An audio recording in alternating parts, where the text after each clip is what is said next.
Hello à toutes! Aujourd'hui, on va parler d'un outil indispensable dans notre métier de prothésiste ongulaire, la lampe UV LED. Parce que non, toutes les lampes ne se valent pas et mal choisir sa lampe peut clairement impacter la tenue de tes poses. Pourquoi la lampe est si importante?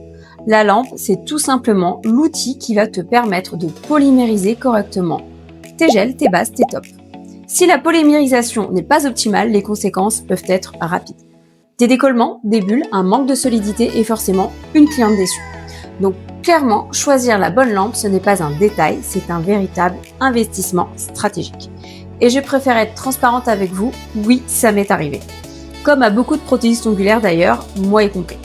J'ai vécu des situations où les poses ne tenaient pas comme prévu, sans comprendre pourquoi.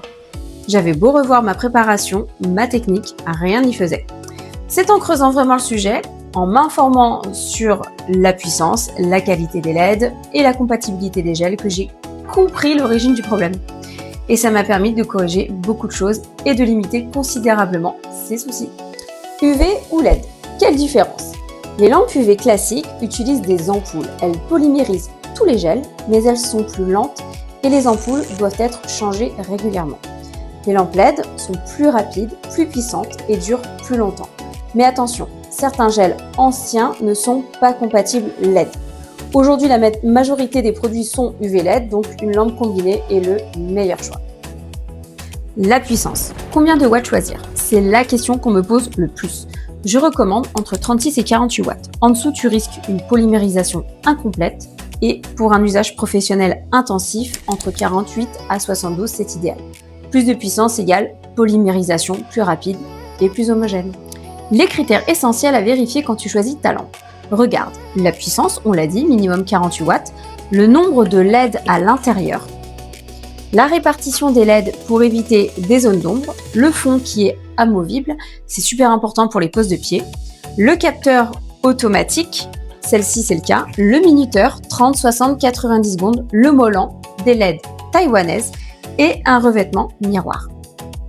Et surtout la qualité. Une lampe à 20 € peut te coûter cher en décollement. Les erreurs à éviter. Ne pas nettoyer sa lampe régulièrement.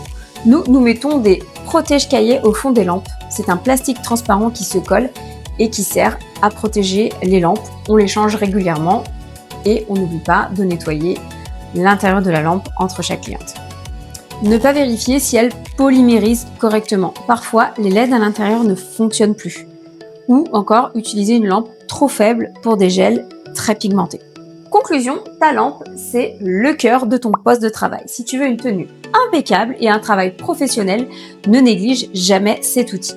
Si cette vidéo t'a aidé, pense à t'abonner pour plus de conseils pro et dis-moi en commentaire quelle lampe tu utilises actuellement. Je te donne rendez-vous tous les samedis à 11 h pour une nouvelle vidéo sur le thème de la prothésie ongulaire.